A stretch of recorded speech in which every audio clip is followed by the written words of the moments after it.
이번에는 이 표는 21년 작년과 22년 올해 주식 투자자 비율을 보이는 것입니다. 남성을 보면 작년에는 남성들의 평균 41%가 주식 투자를 했었고, 그러면 10명 중에 4명이었죠. 올해 22년도에는 41%가 49%로 10명 중 4명이 지금은 10명 중 5명으로 주식 투자하는 인구가 늘었습니다. 그러니 반이죠. 주식 투자하는 사람들이 지금은 반이에요. 앞으로 해가 갈수록 미국과 같은 선진국처럼 주식 투자 인구가 점점 불어날 것입니다. 여성을 본다면 21년에는 29%, 근데 22년에 무려 42%로 아주 월등히 차이가 나죠. 남성은 41%에서 49%, 근데 여성은 29%에서 작년에 22년, 올해는 42%로 월등히 올라갔어요. 그래서 평균적으로 보면 남성은 투자하는 분들이 주식 투자 반은 투자하게 되죠. 10명 중 5명. 여성은 10명 중 4명 이상이 투자하고 있습니다. 이것은 해가 갈수록 인구가 점점 투자하는 인구가 늘어날 것으로 보입니다. 자, 노후 준비. 정말 우리의 가장 핵심적인 분야 아닙니까? 노후 준비를 하고 있지 않다면 그 이유는 하고 나왔어요. 노후 준비 왜 안 하고 계세요? 물어봅니다. 그러면 80%가 경제적인 여유가 없어서예요. 이거 거짓말 아닙니까? 자기가 시도를 안 해봤기 때문에 그래요. 한 달에 5만 원 적응을 못해요? 5만 원 절약하면 됩니다. 10만 원을 투자를 못합니까? 10만 원 절약하면 됩니다. 평균적으로 보면 여러분들의 월 소비 지출 금액, 투자 지금 하고 난 다음과 투자하기 전 차이가 나죠? 투자하기 전에가 월 지출 소비 금액이 더 컸을 겁니다. 투자를 시작을 하면서 우리 신림가족을 알게 되면서 좀 더 절약 생활을 하게 됐죠. 아무래도 한 달에 5만 원, 10만 원, 20만 원 이상 더 절약을 했을 것입니다. 경제적인 여유가 없어서 대부분 그렇게 대답해요. 그렇게 대답하고 있는데 완전히 잘못된 마인드입니다. 알고들 계실 겁니다. 또 지난 영상도 말씀드렸지만 어떻게 준비해야 할지 몰라서, 주식 투자 마찬가지예요. 어떻게 하는지 몰라서요. 주식 투자, 노후 준비 어떻게 준비하는지 모르다니. 이것 또한 다 금융 문맹이에요. 노후 준비는 어떻게 준비하는지 모르는 게 아니에요. 조금씩 저축을 해야죠. 저축을 안 하고 그냥 써요. 아직 준비하기에 이르다고 생각해서. 30년 동안 사회생활 하죠.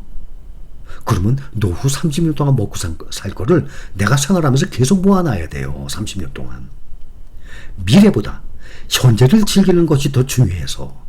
이거 얼마나 한심한 대답입니까? 개미야 배짱이 중에 완전히 배짱이 마인드 아닙니까? 욜로족이라는 말 알고 계시죠? 미래보다 현재를 즐겨? 나중에 이런 사람들 무조건 후회합니다. 나이 점점 먹어갈수록 후회합니다. 또 마지막 보면 노후 대비의 필요성을 못 느껴서, 그렇게 생각하는 사람은 절대 늙지 않는구나. 그 사람은 노후가 없구나. 죽을 때까지 일할 수 있는 그러한 체력이 되나 보구나. 아니면 55세에 죽을 운명인가 보구나. 노후 대비의 필요성을 못 느끼다니, 이런 바보가 세상에 어떻게 삽니까?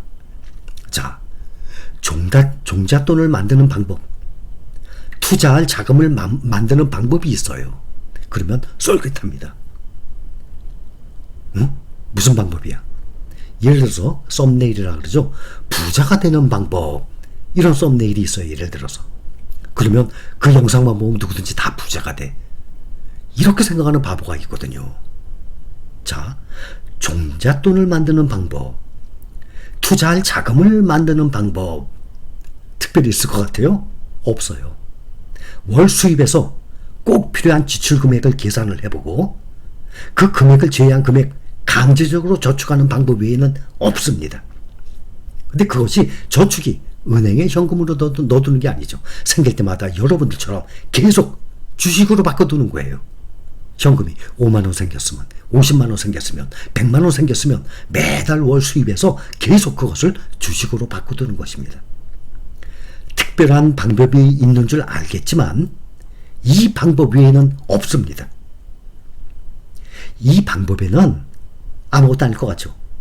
상당한 노력과 스트레스가 동반됩니다. 이 방법으로 돈을 모으려면 돈을 쓰고 싶어하는 그 소비의 유혹, 이거 이겨내야 돼요. 아주 강한 절제력이 필요합니다. 인간은 원래 욕망에 약한 동물이라고 하지 않습니까? 이런 욕망, 소비 유혹들을 이겨내지 못하는 사람은 당연히 돈을 모을 수 없습니다. 이렇게 실행력, 결단력, 절제력이 강한 사람일수록 투자하기로 마음먹은 돈에는 절대로 손을 대지 않습니다. 이런 방법도 있잖아요. 요즘에는 자동이체. 매월 월급 다음 날 내 월급 계좌 통장에서 증권 계좌로, 주식 투자하는 증권 계좌로 자동이체를 딱 걸어두세요. 그런 분들 계실 거예요. 그죠? 분명히. 한 달 월급이 300이야. 그 중에 100만 원 무조건 월급 다음 날 자동이체로 증권 계좌로 가게끔 딱 해두신 분들 계실 거예요. 아주 잘하시는 방법이에요. 내가 직접 손으로 아이고 이달 80만 원만 뺄까? 이달 50만 원만 뺄까? 이게 아니에요. 강제적으로도 자동이체 딱 걸어두는 겁니다.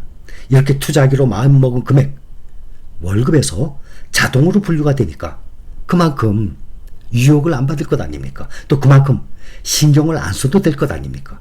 과거에는 뭐 이런 방법이 없었죠. 지금은 점점 세상이 좋아지니까. 물가 상승 말씀드렸죠. 역사적으로 물가 상승이 평균 2.5, 3% 이런 식으로 올라가거든요. 그러면 주식의 수익률은 연 8%, 9%, 10%예요. 몇 배입니까? 약 3배 가까이 올라가요. 이게 역사적인 사실이에요. 그래서 매월 수익금에서, 월급에서 무조건 일정 금액을 내가 꼭 먹고 살아야 되는 최소한 금액 이외에 강제적으로 그것을 자동이체를 해두는 거예요. 증권계좌. 그 다음에 거기서 무조건 주식을 사는 겁니다. 다음날. 주가가 어떻게 됐든 간에. 아니면 3번 나눠서 떨어지는 날. 뭐 몇 번 말씀드렸죠? 그런 식으로 하셔도 되고. 근데 결국에는 오랫동안 5년, 10년 이상 장기 투자하게 되면 그렇게 노력을 하는 거 별 차이 안 나거든요. 그래서 꾸준히 가격이 얼마이든 간에 월급 다음날 무조건 자동으로 매수하는 것입니다. 설문조사나 통계를 보면 보통 지금은 점점 앞으로는 투자 인구가 늘어나겠지만 보통 반 정도는 하고 있습니다. 미국은 당연히 반이 훨씬 넘어가죠. 지금 이 설문조사 보면 지금 주식 투자를 하고 있다가 61%예요. 그러면 10명 중에 6명이죠. 또 향후 투자에 긍정적으로 생각하는 사람이 34%. 그러면 무려 95% 아닙니까? 그런데 중요한 것은 투자 방법에 있어서입니다. 투자 방법이 문제예요. 우리처럼, 여러분들처럼 노후에 조금씩 매도해가면서 생활비로 20년, 30년 동안 계속 매도하면서 쓰려고 매수 중인 그런 분들이 대부분이에요. 수량을 모으는 스타일의 투자들보다는 사고 팔고 하는 스타일의 투자자들이 아마 훨씬 많을 것 같아요. 여러분들 주위에서도 현재 주식 투자 중인 분들 계실 거예요. 그렇죠? 친지나 동료나 뭐 친구들 보면은 투자 종목 한번 보세요. 또 투자 스타일이 어떤지 한번 보세요. 우리처럼 노후에 쓰기 위해서 겨울을 대비해서 개미가 봄, 여름, 가을 부지런히 양식을 모으죠. 똑같아요. 그 식으로 해야 되는 건데 이 사람들은 여러분들 주위에 있는 사람들 대부분 보면 국내 개별 종목 가지고 대부분 타이밍을 맞춰서 본인의 감으로 사고 팔고 하는 사람들이 아마 훨씬 많을 것입니다. 지금 주식 투자를 하고 있다 하는 사람이 반이 넘지만 우리처럼 이렇게 올바른 투자를 해야만 수익을 낼 수 있는 거예요. 장기적으로. 그런데 이렇게 올바른 투자를 안 하기 때문에 주위에서 투자했다가 망했다는 사람들을 많이 보게 되는 것 아닙니까? 우리는 어떻죠? 올바른 길로 가고 있는 사람들입니다. 여기까지 감사합니다.